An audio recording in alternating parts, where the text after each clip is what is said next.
അമ്പോറ്റി അടുത്ത ദിവസം പറയാൻ പോകുന്ന കഥയെന്ന് പറഞ്ഞ മോനെ നമസ്കാരം.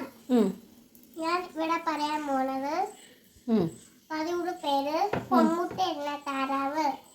ഒരേ സ്ഥലത്ത് കൃഷിക്കാരന് ഒരു ഭാര്യ ഒരു 3 മക്കളും ഉണ്ടായിരുന്നു.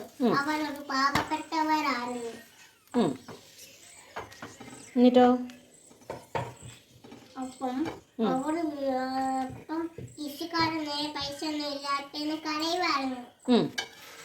അപ്പം അവർ വിചാരിച്ചു കൊച്ചു താരാമനെ മേടിക്കാണ്.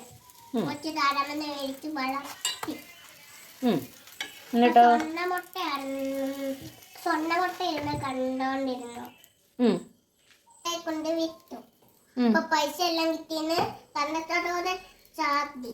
ഇപ്പൊ എല്ലാ ദിവസം അതുപോലെ സ്വർണ്ണമുട്ട ഇരുന്ന് ഉണ്ടായിരുന്നു. അപ്പം ഭാര്യ പറഞ്ഞു നമുക്ക് താരന്റെ വയറ് കീറി നോക്കാണ്. അപ്പൊ വയറ് കീറി നോക്കി താറാവ് ചത്തുപോയി. അപ്പം ഇതിനുള്ള ഗുരുമാന അത്യാഗ്രതാപത്ത്. നന്ദി, നമസ്കാരം.